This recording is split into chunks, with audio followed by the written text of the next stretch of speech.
नमस्कार दोस्तों, bankers point आप सभी का बहुत-बहुत स्वागत है। जैसा कि आप सब तक न्यूज़ पहुँच गई होगी कि आईबीपीएस आरआरबी 2024 में इस बार सेक्शनल टाइमिंग भी होगी। आरआरबी ने सेक्शनल टाइमिंग भी इंट्रोड्यूस कर दिया है। तो आज हम इस क्लास में बात करेंगे कि कैसे इस सेक्शनल टाइमिंग को हैंडल करना है। आपके जो-जो डाउट्स होंगे वो सारे क्लियर कर दूँगा मैं यहाँ पर। तो मेन बात ये होगी कि हम इस सेक्शनल टाइमिंग के साथ में अपना स्कोर कैसे इम्प्रूव कर सकते हैं, अपनी तैयारी को अच्छे से कैसे जारी रख सकते हैं, किन-किन चीज़ों का ध्यान रखना है, वो सारी की सारी बातें यहाँ पर मैं करने वाला हूँ क्योंकि सेक्शनल टाइमिंग तो हो गई है, सबको पता है। तो अब इसको हैंडल कैसे करना है अपने को, उसके बारे में बात होनी चाहिए। तो देखो, सबसे पहले तो इस न्यूज़ ये जो बात आई है इसका सोर्स बता देता हूँ मैं क्या है। जैसे प्री ट्रेनिंग जो होती है ना एग्ज़ाम के पहले, जिन बच्चों ने प्री ट्रेनिंग किया था उनके यहाँ पर जो प्री ट्रेनिंग के टाइम पर ये पैटर्न निकल के आया है कि प्री और मेंस के अंदर सेक्शनल टाइमिंग आ गई है। वैसे आईबीपीएस की वेबसाइट पे जाओगे तो आपको कोई नोटिफ़िकेशन, कोई नोटिस कुछ भी नहीं मिलेगा, आ जाएगा जल्दी ही उम्मीद है। तो अभी तक ऑफ़िशियली ही मानो एक तरीके से, क्योंकि ट्रेनिंग में आ गया है तो सेक्शनल टाइमिंग होगी ही। बाकी कोई अपडेट होगा तो मैं आपको वीडियो बना के आगे दे दूँगा। तो यहाँ पर सबसे पहले जान लेते हैं कि भैया सेक्शनल टाइमिंग हुई क्या है। तो प्री की सेक्शनल टाइमिंग को देख के बड़े बच्चे नाराज से हो रहे हैं। कई जगह मैंने देखा कि सर ये क्या हो गया। तो ऐसी कोई चिंता की बात नहीं, मैं आगे बात करूंगा कि अपने कैसे आराम से इस टाइमिंग के साथ भी अच्छा स्कोर कर सकते हैं, आराम से कंपटीशन को क्रैक कर सकते हैं। क्वांट के अंदर आपको 40 क्वेश्चन के लिए 20 मिनट ही दे दिए गए हैं। ठीक है, तो क्वांट के 40 क्वेश्चन आपको 20 मिनट में टैकल करने होंगे। रीजनिंग के लिए 25 मिनट देते हैं। यहाँ पे मेरा एक पर्सनल मानना है, अगर टाइम कम है, क्वेश्चन उतने ही है, रीजनिंग में टाइम ज़्यादा है, तो मुझे लगता है कि थोड़ा-सा मैथ्स का लेवल पे भी ध्यान दिया जाएगा। जब भी एग्ज़ामिनर पेपर बनाएगा तो वो देखेगा ना कि 20 ही मिनट है बच्चे के पास में। अगर वो लेवल नहीं देखेगा तो मेरिट डाउन चली जाएगी, क्योंकि सबके पास ही 20 मिनट होंगे। तो इसका आपकी तैयारी पे ज़्यादा कोई इम्पैक्ट नहीं पड़ने वाला है। अगर आपकी तैयारी औरों से बेहतर है, तो आपका सिलेक्शन होना ही है। औरों से बेहतर नहीं है तो कुछ भी कर लो, नहीं होगा। तो आपका पेपर अगर मतलब पेपर टैकल करने का तरीका, उसमें थोड़ा-सा फ़र्क पड़ेगा बस। बाकी अगर आपकी तैयारी अच्छी है तो इन चीज़ों का कोई फ़र्क नहीं पड़ना है। सब पे इम्पैक्ट होगा तो कोई फ़र्क, उसका ओवरऑल कोई इम्पैक्ट अलग से निकल के नहीं आएगा। इसके बारे में आगे बात करेंगे। तो इसको देख के डरना नहीं है कि सर ये 25 हो जाता, ये 20 हो जाता, ठीक है। और फाइनल इसकी जो टाइमिंग ये ऐसी अभी ट्रेनिंग में ही है, एडमिट कार्ड में और भी इसको क्लियर हो जाएगा। एडमिट कार्ड में लिखा हुआ आ जाएगा अगर सेक्शनल टाइमिंग ये वाली। मेंस के अंदर बड़ा सही तरीके से टाइम डिवाइड किया गया है। क्वांट के 30 मिनट, रीजनिंग के 30 मिनट, इंग्लिश हिंदी के 30 मिनट, इंग्लिश या हिंदी में से कोई भी एक लैंग्वेज दे सकते हो आप आरआरबी में, तो उसमें 30 मिनट, कंप्यूटर और जीए के अंदर 15-15 मिनट। तो यहाँ एकदम ठीक डिवाइडेड है। यहाँ थोड़ा सा उल्टा हो गया है कि क्वांट में अगर ये 25 मिनट चला जाता तो ज़्यादातर बच्चे उस बात में खुश होते हैं, लेकिन इसका कोई इम्पैक्ट नहीं पड़ने वाला है। मैं आपको एक एक चीज़ के बारे में बताऊंगा और ये भी बताऊंगा कि कैसे आप लोग अपनी तैयारी को और अच्छे से जारी रख सकते हैं, इस सेक्शनल टाइमिंग को कैसे हैंडल करना है एग्जाम में। आ जाओ भाई। सबसे पहले तो इन 2 बातों को ध्यान में रखना है, बाद में बात करेंगे स्ट्रैटेजी की, तो अपन क्या स्ट्रैटेजी लगानी है।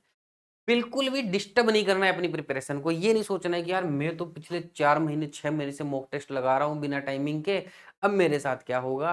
कुछ ज़्यादा गड़बड़ तो नहीं हो जाएगी? मेरी तैयारी तो अच्छी है लेकिन मेरा पेपर तो खराब नहीं हो जाएगा सेक्शनल टाइमिंग की वजह से? ऐसा कुछ भी नहीं होने वाला है। तो अपनी तैयारी को डिस्टर्ब नहीं करना है इसकी वजह से।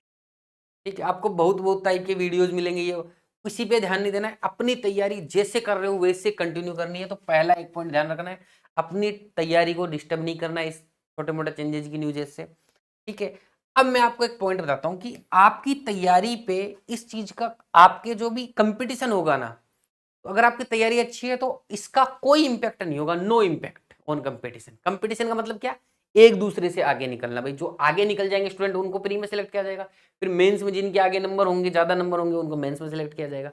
यही तो होता है कंपटीशन में। जैसे रेस में भाग रहे हैं, जो पहले पहुंच जाएगा वो जीत जाएगा, यही तो कंपटीशन है। अब मैं आपको एक एग्जाम्पल देता हूँ। जैसे मान लो प्लेन रोड है, उस पर 2 लोगों को भगा दिया जाए, ठीक है, तो भाग के एकदम फेयर रेस होगी, कौन जीतेगा कौन नहीं जीतेगा पता लग जाएगा। अब दोनों को ही कीचड़ में उतार दिया जाए कि भागो अब, तो कीचड़ में दोनों के पैर रुकेंगे, दोनों को ही परेशानी आएंगी कीचड़ के अंदर भागने में। फिर भी जो अच्छा होगा भागने में वही आगे निकले, क्योंकि लेवल फील्ड सेम हो गई ना। कंपटीशन की जो सबके लिए ही हुआ है ना, ये एक के लिए तो हुआ नहीं। ऐसा तो हुआ नहीं आपके लिए सेक्शनल टाइमिंग हुई किसी के लिए नहीं हुई, ऐसा तो हुआ नहीं है। तो इसलिए कोई भी फर्क नहीं पड़ेगा इसका। अब देखो, कई बच्चों को चिंता है कि सर क्वांट का पेपर कैसे हैंडल करेंगे। देखो भाई, या तो क्वांट का पेपर इजी आ जाएगा तो 20 मिनट में हैंडल हो जाएगा। अगर हार्ड आया, मीडियम आया, तो सबके साथ ही वैसा होगा। सबके साथ वैसा होगा तो ओवरऑल इंपैक्ट आप पे पड़ना नहीं है। अगर आप कंपटीशन में, ये इंपॉर्टेंट है कि आप दूसरों से कितना अच्छा कर रहे हो, ये इंपॉर्टेंट नहीं है कि आप कितना अच्छा कर रहे हो। दूसरों से कितना अच्छा कर रहे हो। तो अगर आपकी तैयारी बेहतर है तो उसके लिए भी 20 मिनट है, आपके लिए 20 मिनट है। आपका थोड़ा खराब हुआ, उसका और भी ज्यादा खराब होगा जिसकी तैयारी कमजोर है आपसे। तो आपकी तैयारी अगर अच्छी है तो इससे कोई फर्क नहीं पड़ेगा, इंपैक्ट सब पे आएगा। तो मेरिट वहीं पे आके रुक जाएगी। तो इसकी चिंता नहीं करनी है बिल्कुल भी कि ये हो गया तो इसका कोई प्रभाव पड़ेगा, कोई प्रभाव नहीं पड़ेगा कंपटीशन के ऊपर। कंपटीशन वैसा ही रहना है, ठीक है। क्योंकि मान के चलो कि एक व्यक्ति है, जैसे कोई भी व्यक्ति है, उसकी क्वांट अच्छी है, बहुत अच्छी है, रीजनिंग उसकी कमजोर है, वहां हल्का सा फर्क पड़ सकता है कि उसको रीजनिंग में थोड़ा ज्यादा टाइम मिल जाएगा, ठीक है। तो वो तो वैसे भी अगर कंबाइंड टाइम में जाता तो क्वांट जल्दी करके रीजनिंग में वैसे ही ज्यादा टाइम देता, ठीक है। थोड़ा सा नेगेटिव इंपैक्ट उन बच्चों पे पड़ जाएगा जिनकी थोड़ी सी मतलब क्वांट बहुत ज्यादा उनको मुश्किल लगती है और रीजनिंग उनको थोड़ी सी आसान लगती है। तो उनको लगता है कि भाई रीजनिंग में पहले कर लेता तो यहाँ पर मैं क्वांट के अंदर मुझे ज़्यादा टाइम मिले, उन पे थोड़ा सा फर्क पड़ सकता है। लेकिन कुछ बातें मैं बताऊंगा, उनसे आप इस चीज़ को भी हैंडल कर सकते हो, ओवरऑल कोई इम्पैक्ट नहीं पड़ेगा।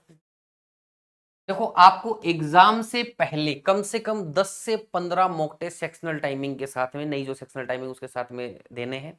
कोई भी मॉक टेस्ट वेबसाइट पे जाओगे सब लोग सेक्शनल टाइमिंग अपडेट कर देंगे। तो कहीं से भी आप मॉक टेस्ट देते हो वहां पे 10 से 15 मॉक टेस्ट आपको सेक्शनल टाइमिंग के साथ देने ही देने हैं, ठीक है। अब एक चीज और बता देता हूं मैं, एग्जाम में जो पेपर बनेगा वो 20 मिनट 25 मिनट को ध्यान में रख के बनेगा।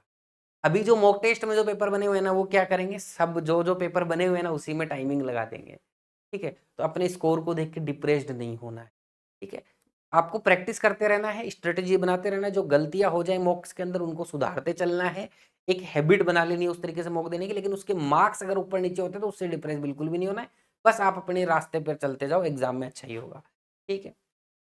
सेकेंड, आप लोगों को अपने जो कॉन्सेप्चुअल टॉपिक्स है ना, जैसे स्पेशली अर्थमेटिक हो गया, ठीक है, इधर सिलोजिज्म, आप लोगों का blood relation, direction, conceptual topics का टाइम टू टाइम रिवीजन करते रहना है, ठीक है।